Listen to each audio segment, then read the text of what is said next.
Sekunde mal warte. Hallo? Willkommen zurück zu der weiteren Folge Stanley Parable. Übrigens noch kurze Info zu Kirby, bevor wir hier weitermachen. Kirby kommt einfach irgendwann die Tage wieder, wenn Jessie Zeit hat. Aber dann kommt es wieder, wenn wir es aufnehmen. Und jetzt weiter. Kann ich kurz was sagen, bevor wir loslegen? Scheinbar ja. Ja, ich habe ja keine Wahl. Danke, dass du die Uhrzeit beide Male eingestellt hast, nachdem du das Spiel gestartet hast. Gerne, ich habe gerade die Uhrzeit nochmal einstellen müssen. Ich dachte so, ja, okay, warum nicht? Viele nehmen diesen Schritt nicht ernst und belassen die Uhrzeit einfach bei 12 und lassen es gut sein. Aber du machst dir tatsächlich die Mühe, die Uhrzeit einzustellen und das weiß ich zu schätzen. Ach, kein Problem. Ich weiß doch, wie wichtig das für dich ist. So weiß ich, dass dir die Erfahrung wichtig ist. Du bist aufmerksam. Genau, sag ich doch. Ich kann gar nicht wissen, ob die von dir eingestellten Uhrzeiten korrekt sind. Nur doch. Pass auf, ich habe einen Vorschlag für dich. Ja? Ich wollte doch einfach nur eine neue Folge aufnehmen. Hallo, willkommen zurück zu The Stanley Parable. Gemeinsam mit mir, dem Zimmelmann. Das ist die zweite Folge. Wenn ihr die erste verpasst habt, guckt ihr auf jeden Fall. Und jetzt schauen wir mal, was der Vorschlag hier ist. Da du so kooperativ warst, kannst du bei deinem nächsten Spielstart, wenn du diesen Bildschirm siehst, einfach deine Lieblingszeit einstellen. Nimm einfach die Uhrzeit, die du willst, selbst wenn es nicht die richtige Zeit ist. Du hast es dir verdient. Alles klar, ich lasse dich jetzt mal weiterspielen. Oh, cool. Habt ihr auch eine Lieblingsuhrzeit? Was war das denn für ein Anfang? This is the story of a man named Stanley. Als ob. So, da sind wir wieder. Willkommen zurück, habe ich als Achievement bekommen. Das ist: beende das Spiel und starte es dann erneut.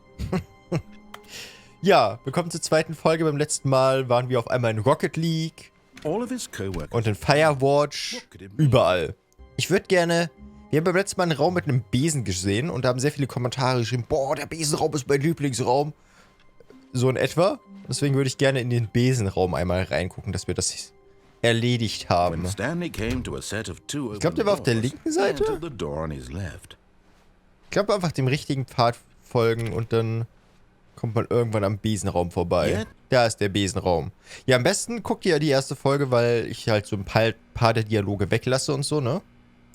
Übrigens, einer meinte, es gibt im 2013er Teil konnte man mit den F-Tasten speichern und laden, damit man nicht alles 10-mal ablaufen musste. Aber scheinbar nicht. Ich kann auch noch mal kurz in den Einstellungen unter der Steuerung gucken, ob es da irgendwelche Tasten gibt. Ich finde es ja gut, dass in den Optionen hier Springen auf Leertaste gelegt ist, wenn es sogar ein Achievement gibt, dass es kein Springen gibt. Ja, aber irgendein Kommentar meinte, ich soll irgendeine Einstellung hier machen, aber ich sehe keine, die irgendwie besonders ist. Also keine Ahnung. Egal.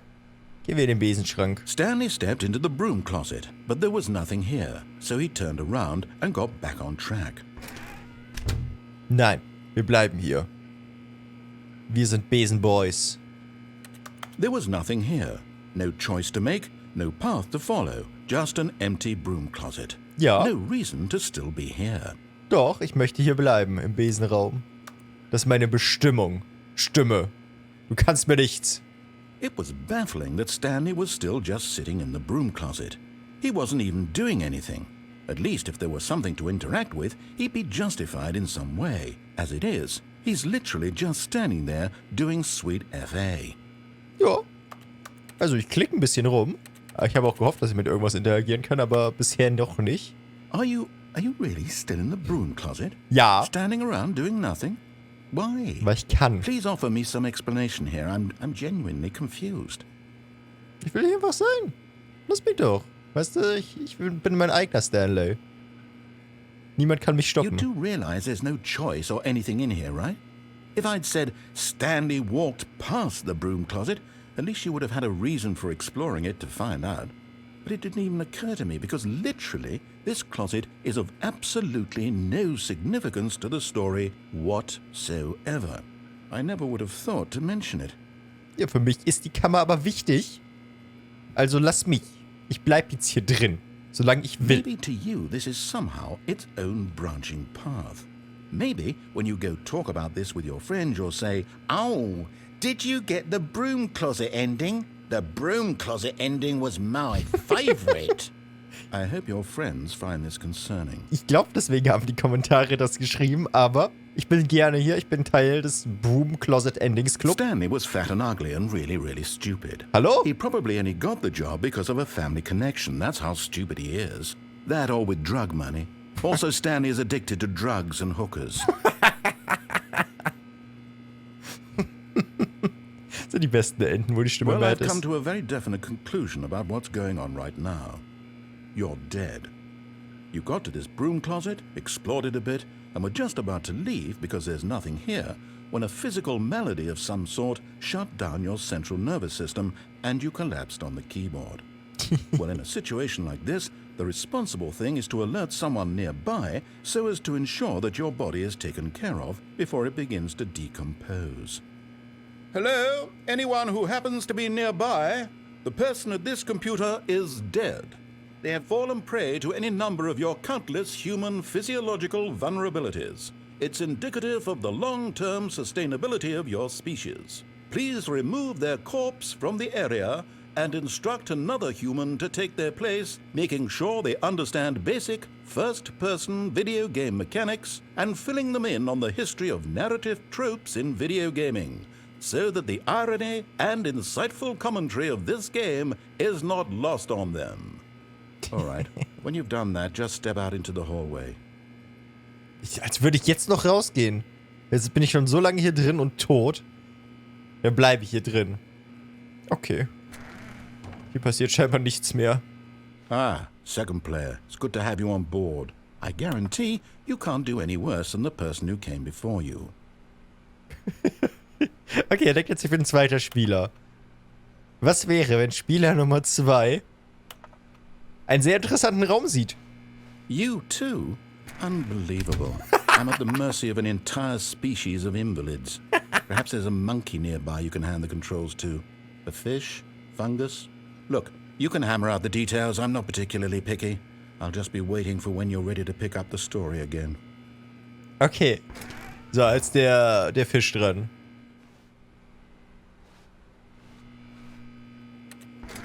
Nein? Keine weiteren Sätze? Vielleicht, wenn ich ein bisschen weitergehe, dass er wieder anfängt zu erzählen. Und dann drehe ich um und gehe zu dem Raum. Hier? Aber was ist, wenn die Tür aber hinter mir Coming to a zugeht? staircase, Stanley walked upstairs Nein! to his boss's office. Ja gut. Dann wollen wir hochgehen und nicht den Zahlencode eingeben? Ja, das haben sich viele gewünscht. Dann machen wir das, wenn wir jetzt schon nicht mehr in unsere Besenkammer dürfen. So. Ja, vielleicht beim nächsten Durchlauf. Stepping into his manager's office, Stanley was once again stunned to discover not an indication of any human life. What he could not have known was that the keypad behind the boss's desk guarded the terrible truth that his boss had been keeping from him. And so the boss had assigned it an extra secret PIN number.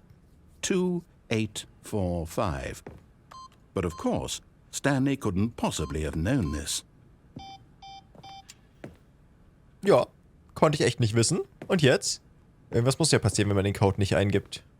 Stanley just sat around twiddling his thumbs. Mal Trying wieder. to input anything on the device was useless, since he could never possibly know that the combination was 2845. Ja, richtig. Kann ich ja nicht wissen.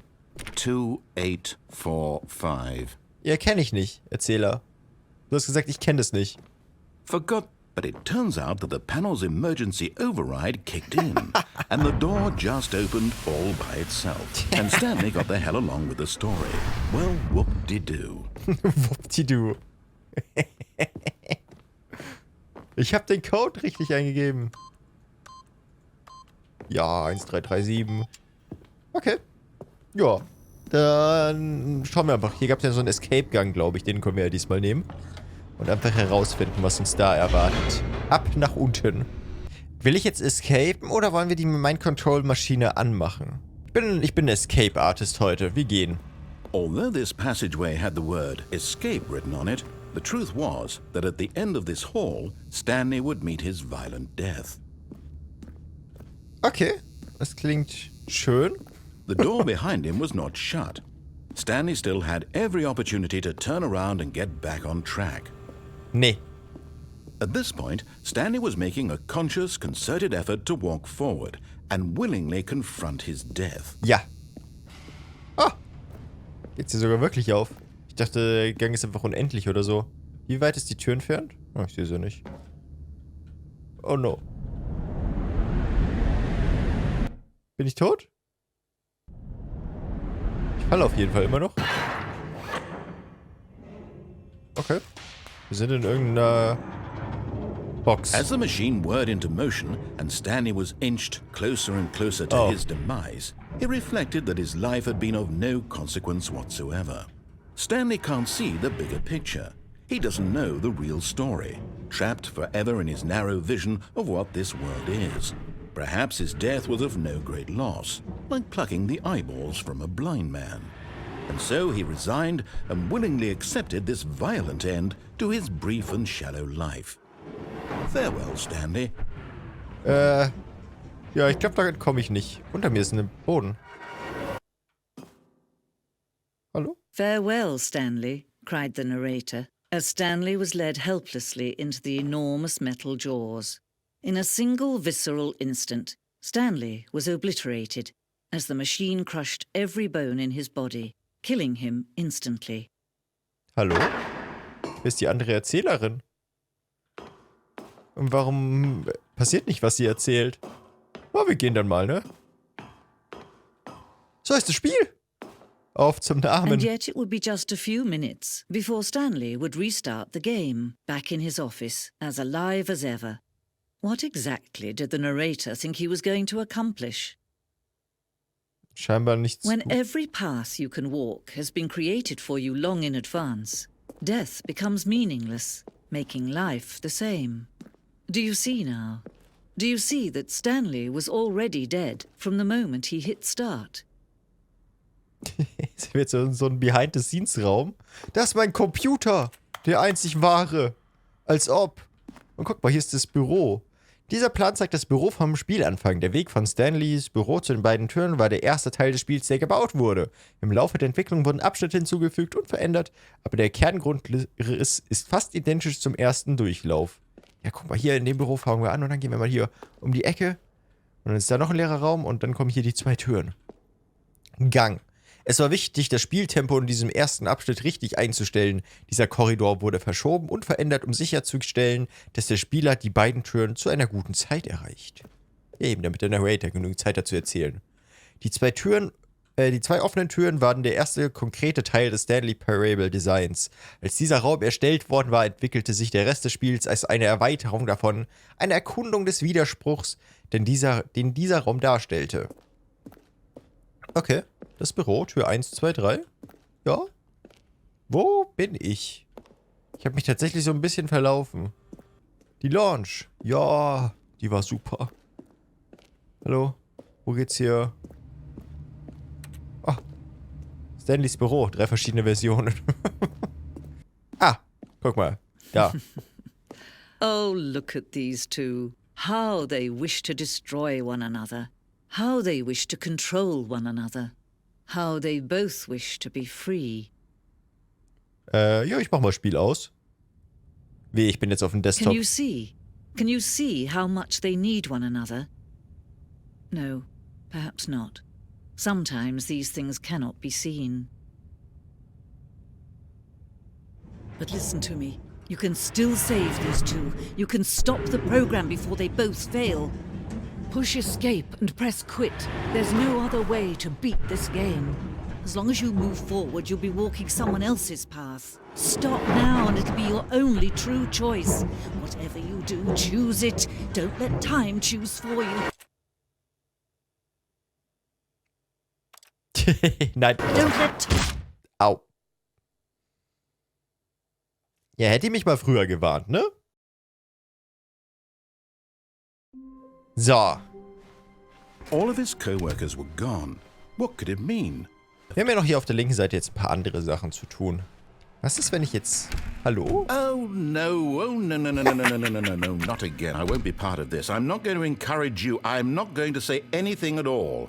I'm just going to be patient and wait for you to finish whatever it is you enjoy doing so much in this room. Please take your time. Hallo, ich will doch nur im Besenraum chillen. Oh. Okay. Dann war es mit dem Besenraum scheinbar. So, ich habe immer noch viele Entscheidungen, ne? Coming to a staircase, Stanley walked upstairs to his boss's office. Okay, wir gehen einfach nochmal hier oben lang und ich mach mal die Mind-Control-Maschine einfach aus. Das fehlt uns hier auf jeden Fall. He began wildly tearing through papers on the boss's desk, pulling books off the shelf. Stanley was in such a rush to get through the story as quickly as possible, he didn't even have a single minute to just let the narrator talk.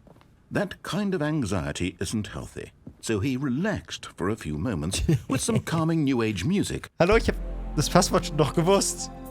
Oh nein. Na gut, Leute, na, was geht ab? Bisschen chillen mit Music. Nur weil ich das Passwort eingebe, bevor es mir sagen konnte. Feeling soothed and rejuvenated, Stanley calmly walked forward into the opened passageway. Let's go. Da ist übrigens unser Raum 427. Ja, das ist unser Büro. Cool. So, wir haben hier 1, 2. Da drüben ist eine 3. Dann fehlt eine 4 und eine 5. So, hier ist die 3. Da oben ist ein Knopf, da komme ich nicht hin. Aber das ist die 5. Also muss ich da... wird die 4 sein da oben. Aber da ist halt dieses Tor im Weg. Was man gerade so sieht. Wie kommt man zu der 4 bestimmt? Aber gut. Dann ist dies für ein Rätsel für später. Ich würde sehr gerne den Mind Control diesmal anmachen, anstatt aus. Gucken wir mal, wo on ist. Da. And when at last he found the source of the room's power, he knew it was his duty, his obligation, to put an end to this horrible place and to everything it stood for. Nö. Oh, Stanley, you didn't just activate the controls, did you? After they kept you enslaved all these years, you go and you try to take control of the machine for yourself. Is that what you wanted? Control? Oh, Stanley, I applaud your effort, I really do. But you need to understand, there's only so much that machine can do. You were supposed to let it go, turn the controls off, and leave. If you want to throw my story off track, you're going to have to do much better than that. I'm afraid you don't have nearly the power you think you do. For example, and I believe you'll find this pertinent, Stanley suddenly realized he had just initiated the network's emergency detonation system. In the event that this machine is activated without proper DNA identification, nuclear detonators are said to explode, eliminating the entire complex. How long until detonation then? Let's say, 2 minutes. Ah, now this is making things a little more fun, isn't it, Stanley? It's your time to shine. You are the star. It's your story now. Shape it to your heart's desires. Oh, this is much better than what I had in mind. What a shame we have so little time left to enjoy it. Mere moments until the bomb goes off. But what precious moments each one of them is. More time to talk about you, about me, where we're going, what all this means. I barely know where to start. What's that? You'd like to know where your co-workers are? A moment of solace before you're obliterated? All right, I'm in a good mood. You're gonna die anyway. I'll tell you exactly what happened to them. I erased them. I turned off the machine. I set you free. Of course, that was merely in this instance of the story. Sometimes when I tell it, I simply let you sit there in your office forever, pushing buttons endlessly and then dying alone. Other times, I let the office sink into the ground, swallowing everyone inside, Oh mein Gott, or I ich let hab's it nicht gesehen. burn to a crisp. I have to say this, though, this version of events has been rather amusing. Wir haben noch 50 Watching you Sekunden. try to make sense of everything and take back the control wrested away from you, it's quite rich. I almost hate to see it go. But I'm sure whatever I come up with on the next go-around will be even better. Oh mein Gott, warum ist es so knapp? Only 34 seconds left. But I'm enjoying this so much. You know what? To hell with it. I'm going to put some extra time on the clock. Why not? These are precious additional seconds, Stanley. Time doesn't grow on trees. Oh dear me, what's the matter, Stanley? Is it that you have no idea where you're going or what you're supposed to be doing right now? Or did you just assume when you saw that timer that something in this room was capable of turning it off? I mean, look at you. Running from button to button, screen to screen, clicking on every little thing in this room. These numbered buttons, no, these colored ones. Or maybe this big red button, or this door. Everything, anything, something here will save me. Why would you think that, Stanley? Hello? That this video game can be beaten? Yeah. Won? Solved? Do you have any idea what your purpose in this place is? Stanley, you're in for quite a disappointment. But here's a spoiler for you. That timer isn't a catalyst to keep the action moving along. It's just seconds ticking away to your death. You're only still playing instead of watching a cutscene because I want to watch you for every moment that you're powerless, to see you made humble. This is not a challenge, it's a tragedy. You wanted to control this world, that's fine. But I'm going to destroy it first, so you can't. 30 Take a Sekunden look at the noch. clock, Stanley. That's 30 seconds you have left to struggle. 30 seconds until a big boom and then nothing. No ending here, just you being blown to pieces. Will you cling desperately to your frail life, or will you let it go peacefully? Another choice. Make it count, or don't. It's all the same to me, all a part of the joke. And believe me, I will be laughing at every second of your inevitable life from the moment we fade in until the moment I say, happily ever up. Ich dachte, die Tür ist offen gewesen, weil ich die Knöpfe gedrückt habe, aber die war scheinbar offen, damit er mich verarscht. Ich glaube, ich wurde einfach nur geprankt. All of his co-workers were gone. What could it mean? 420, blaze it.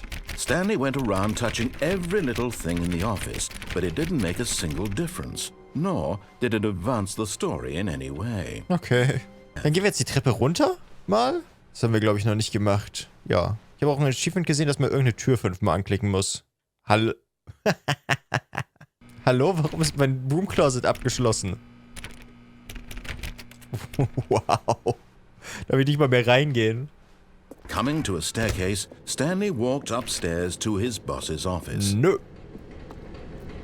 Hier die Treppe runter und gucke mir diesen Zettel an. Da ist irgendein Bär auf einem Motorrad gemalt. Okay. Firehose. Oh, wir können aber unser But Auto nehmen. Stanley just couldn't do it.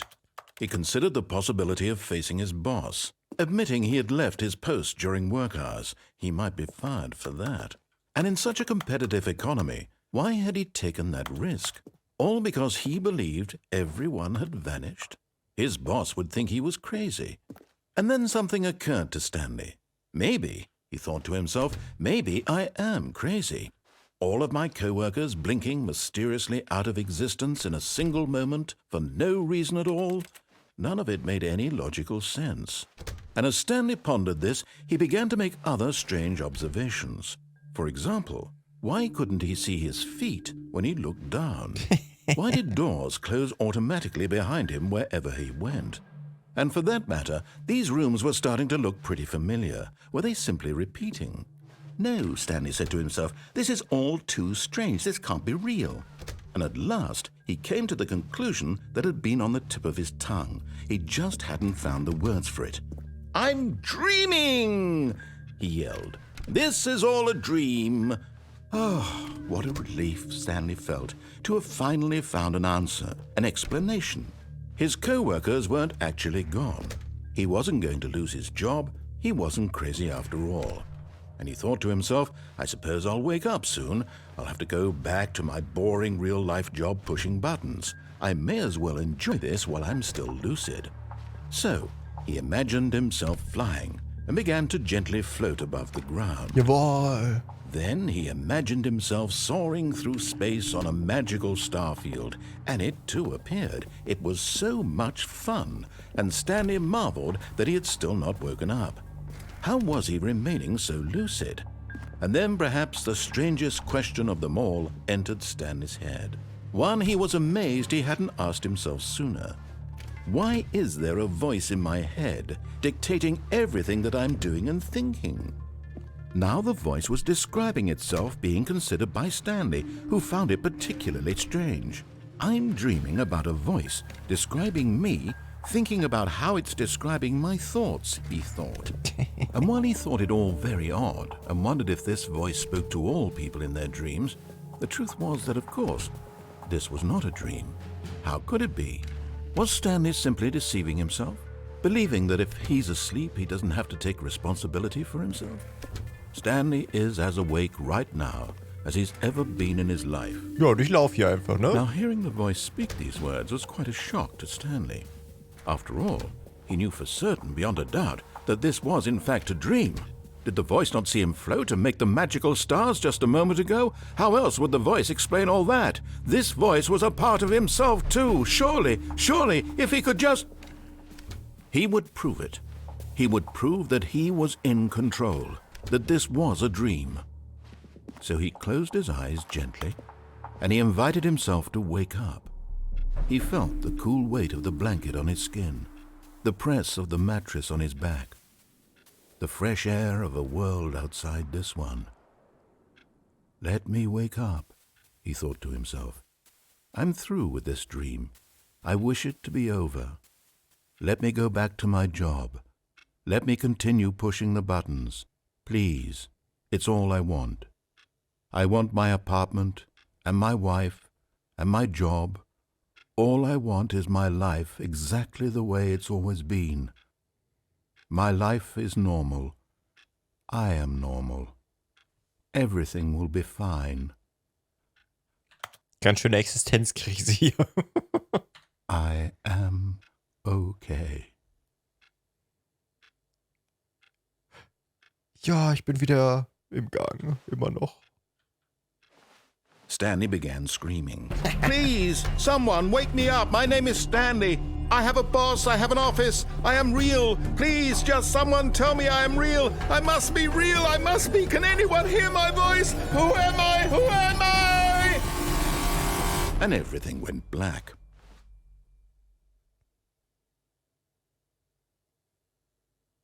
This is the story of a woman named Mariella. Bitte was?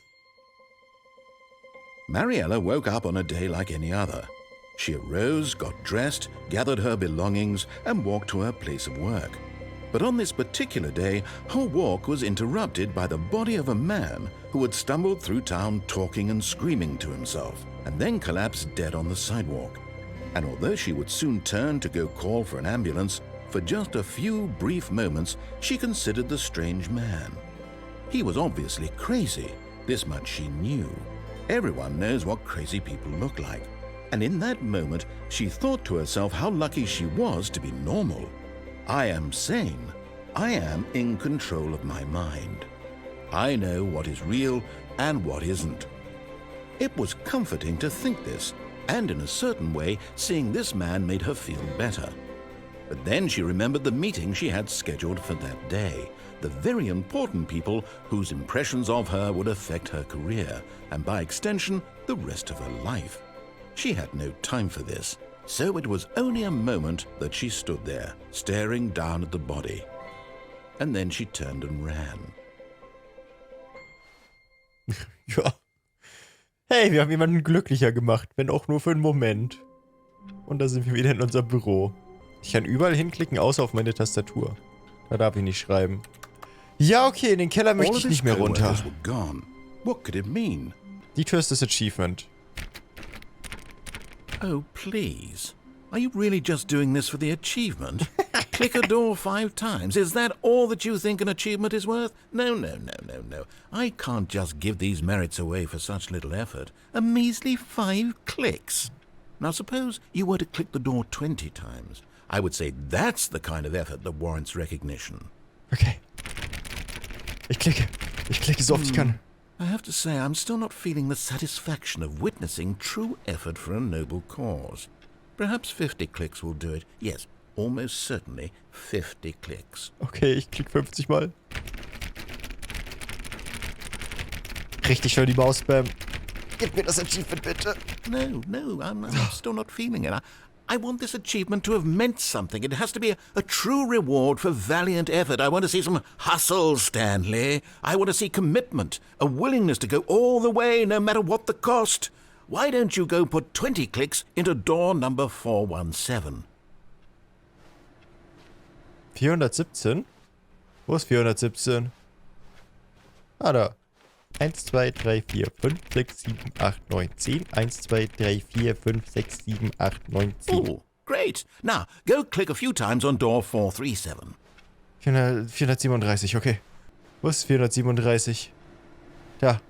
1, 2, 3, Excellent. 4, 5. I think we're getting somewhere. Ja. Now, door 415. Let's give it 10 clicks or so. Ja, ich muss Return anklicken. New Content? Warum ist die New Content Tür offen? Gleich, ich muss 415. Now, back to door number 437. Okay. Die war auf der linken Seite irgendwo. Ist der neue Content jetzt von der Ultra Deluxe Edition? Wahrscheinlich, aber den sehen wir dann beim nächsten Mal erst. Let's see. How about you click on, well, I don't know, the copy machine. Okay, wusste. Da. All right, back to room 417. I'm really feeling it now. I think we're getting somewhere. Ja, gib mir das Achievement. Ich brauch das ja. Okay, now go climb on employee 419's desk. 419. Hochklettern. Ja. Hier über die Box. Yes, this is great. You're putting it all on the line, Stanley. I like that. All right, let's keep it up. Go give me a few clicks on door 416. 416, 416. Wo war 416? Müsste eigentlich in die Richtung sein von der Türenreihenfolge. Ja, ich finde keine 416. Hallo, gib mir meine Achievement. Stanley clicked on literally every single door in the office because he doesn't pick up well on cues from his environment. Ja. Danke für den Roast, aber ich sehe keine 416. Wenn hier ein neuer Dialog anfängt, starte ich aber neu. Da ist 416. We've almost got it! Now the copy machine, do that one again! Ja! Ich wusste nicht, ich war nicht sicher, ob der neue Content wirklich neuer Content ist oder nicht. Aber Tür 416 war einfach die beste Erfahrung meines Lebens. Ja. Finish it off, Stanley! 5 clicks on door 430! 1, 2, 3, 4, 5. Yes! We did it! Oh, wow. That felt amazing.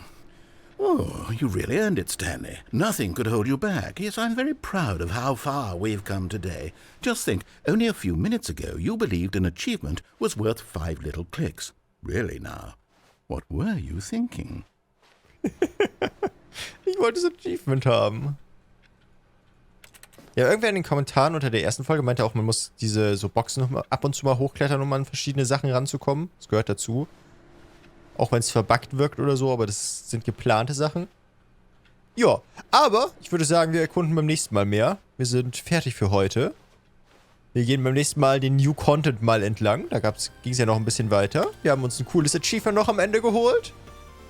Und ich würde sagen, wir sind beim nächsten Mal wieder bei einer weiteren Folge des Stanley Parable. Und finden heraus, was noch Verrücktes hier in dem Büro abgeht. Bis dann. Euer Zimbelmann.